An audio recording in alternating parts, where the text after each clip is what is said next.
All right, so it's Saturday, May 20th. It is 2:30 in the afternoon. I'm getting ready to go get some food. We're going to get a late lunch.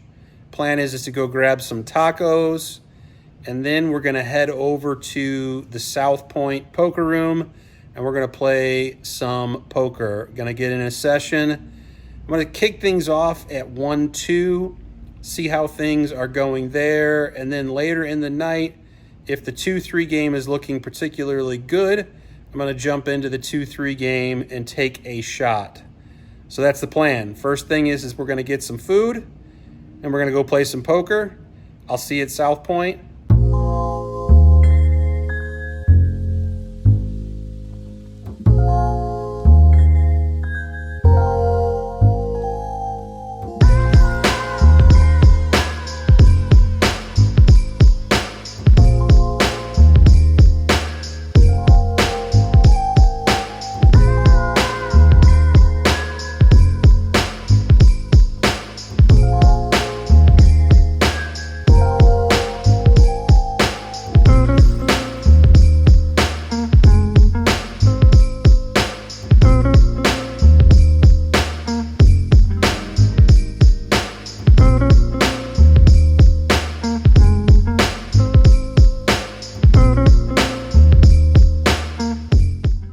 First hand, we get involved in ace-9 offsuit on the button, folds around to us.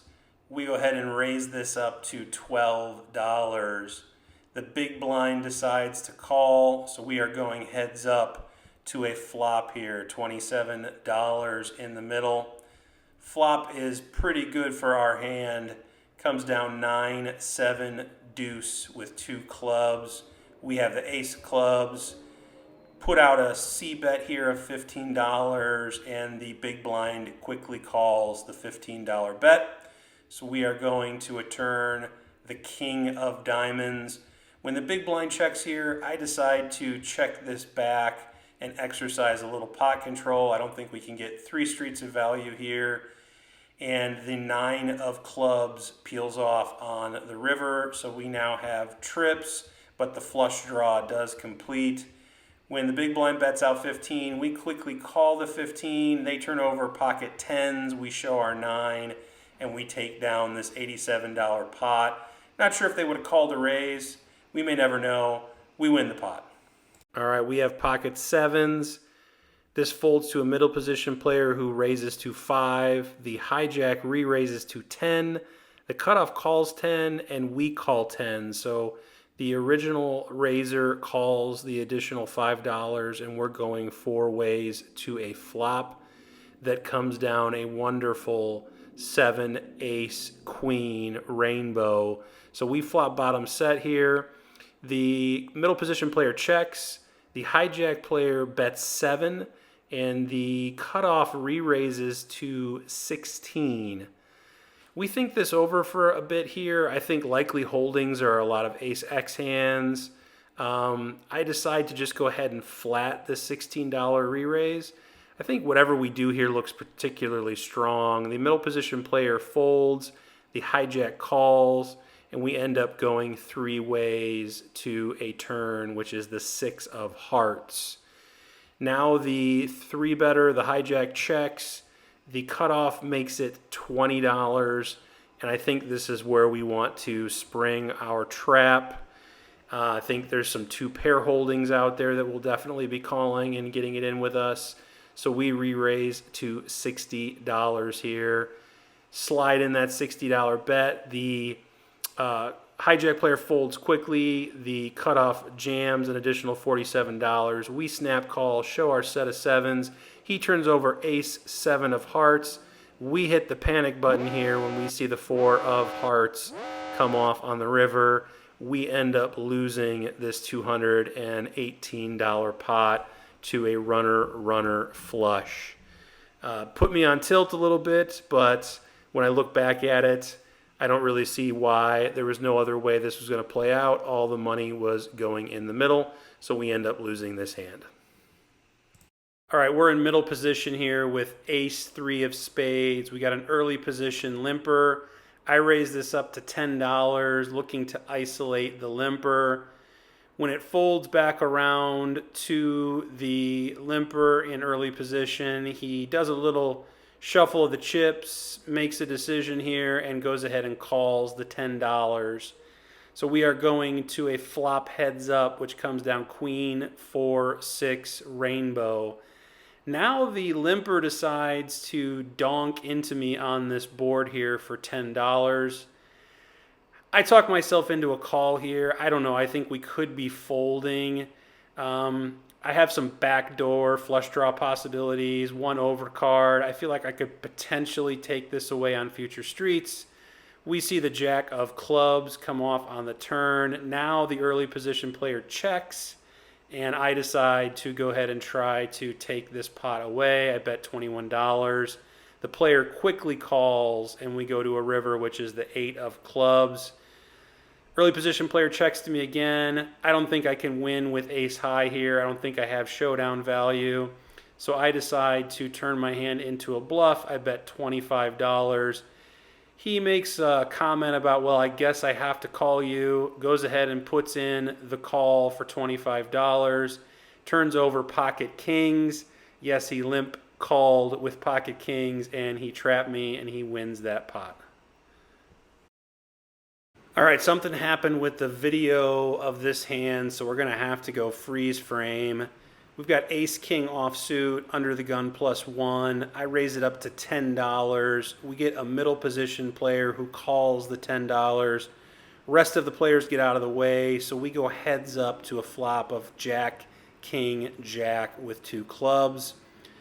Got top pair, top kicker here. I put in a continuation bet of $15 and get a quick call. We see the 4 of hearts on the turn. Seems like a pretty safe card to keep betting. He's going to call me with a lot of draws. So I put a continuation bet of $20 on this turn card. He quickly calls the $20, and we see the queen of spades on the river. I don't think I can keep getting value, so I check. He jams the rest of his stack in for an additional $38. I think this over, and ultimately I end up folding. I think this is a mistake. I probably should just call it off. It's 3.5 to 1 on my call. We don't have to be right here all that often, but as played, I do end up folding, and we lose this $131 pot. All right, so I guess it's mid-session update time, Jamin Burton style. It's not even really mid-session. I've been playing for about 2.5 hours. And I'm getting torched.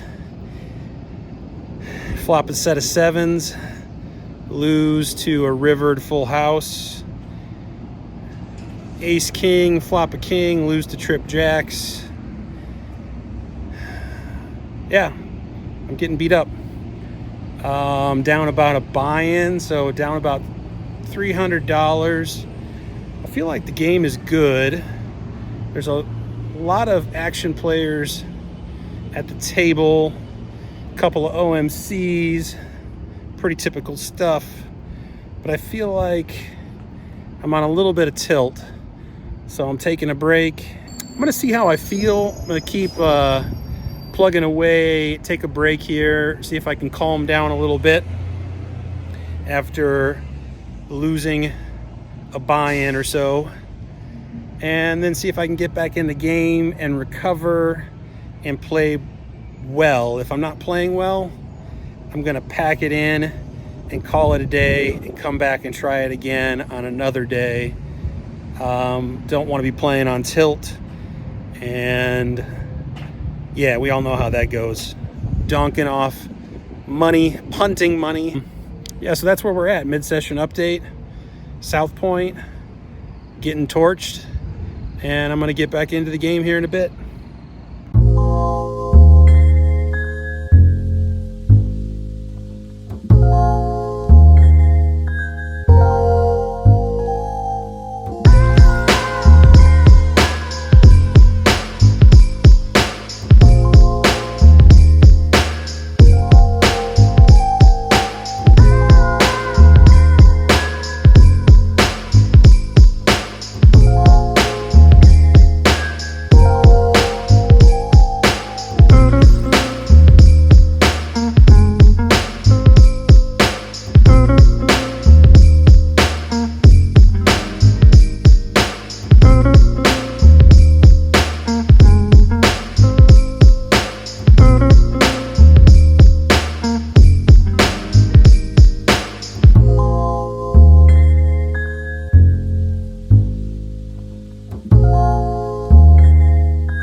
card dead for about an hour and a half after coming back from our break till we pick up ace queen offsuit in early position. We're under the gun. I raise it up to $15 here. We end up getting the small blind to call and the big blind to call. So we're going 3 ways to the flop. We're actually in position, believe it or not, here when both blinds call. Flop comes down Jack 4-6 with 2 diamonds.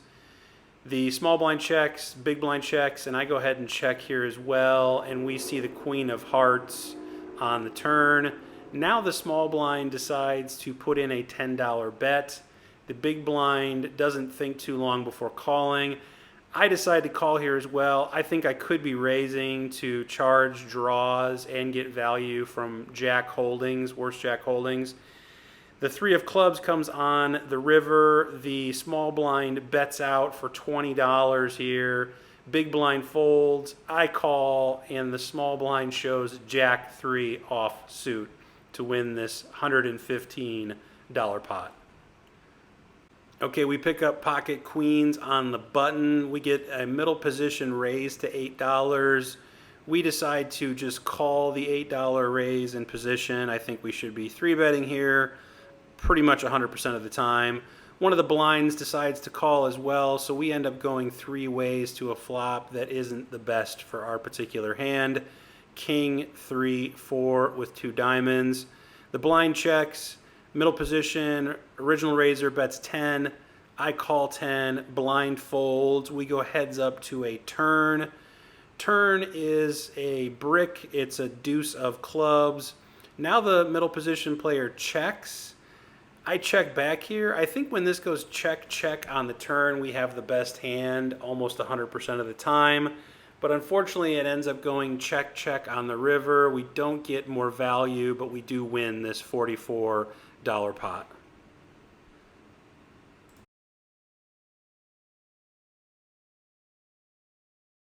The very next hand, we look down at queen, queen again, almost the same suits, queen of diamonds, queen of spades this time. Get an early position raised to $6. We again mistakenly decide to just put in the $6 call. Should be 3-betting this 100% of the time, trying to isolate the original raiser. As played, we end up going 4 ways to a flop. And as always, the flop is not particularly good for our pocket queens. We've got ace, king, jack with 2 clubs. Got a gutter ball here. Our hand is severely under-repped. So when the original raiser puts out a continuation bet of $15, I think we've got to call at least one time here and see a turn card. So we go ahead and put in the call. The other 2 players get out of the way, and we end up going heads up to a turn. And the turn card comes down an 8 of diamonds. So we're not doing too hot here. When the original raiser continues firing, we decide to just let our queens go, and we end up losing this last hand of the night. All right, so we are no longer at the casino, if you can't tell by my surroundings. I'm actually at a park nearby where I live. Decided to call it quits, come out here, clear my head, take a walk, or take a walk and clear my head. Not sure which order you do that in. So, not a great day at the tables. Didn't play well. After I lost a big pot with my set of 7s, kind of went on tilt and just didn't really perform well in spots that I otherwise would have played well in. Tried to run a bluff that was in a really ill-advised spot and got called, so that was a punt. And I just was gun shy. I wasn't raising in certain spots where I should have been raising. Had pocket queens twice. Didn't raise either time, just called pre-flop. I had position, but I should be 3-betting there 100% of the time with those premium holdings and with the players that I was up against. It's just a lot of missed value. One of those pots I did win with queens. The other one I ended up losing with queens. Had a spot where I had ace queen and turn top pair, and this player hit a miracle 2-pair on the river. So I was just getting beat up left and right, getting wrecked, and I was definitely not even playing my B game. I would say I was playing my C, maybe C minus or D game. So when that is the case, I think it's best to just pick up and leave and look to try to fight another day and see if you can't get back in playing your A game and have a better session. So that's what I decided to do. Picked up, left, came here, and now I'm talking to all you fine folks out there in the YouTube land. Numbers, we were in the game for 600. We cashed out for 185. I'll put the totals up here somewhere, as I usually do, or somewhere in this vicinity. Not a great session. We're out over a buy-in. I think we're 415. A bit of a rough one. Bit of a rough one today, but we'll get back. We'll get back, and we'll run it back up, and that's why you have a bankroll. I think that's about it. I'm gonna try to get in a little walk and fresh air, although it looks like it's about to rain. And there is rain in the forecast, a 50% chance of rain in the forecast. So coin flip. It's a coin flip whether or not it's going to rain. But it looks like it might. So I'm going to try to get a walk in before it rains, and then head back home and relax a little bit and call it a night. So this is it. Wrap up for episode number 4 now, I believe. This is episode number 4. $400 loss for episode 4. Maybe it's fate. 4 for 4. All right, so I will see you all in the next episode. Please hit the like button if you like this content. Please subscribe to the channel. I would love it if you would click, if not mash, that subscribe button. Hit the notification bell so that you don't miss any future episodes. And tell your friends about the vlog. Tell your friends, tell your family, spread the word. We're only getting started. It's going to be ups and downs. That's the name of the game that we're in. And I look forward to taking the journey with you. See you next time. Peace.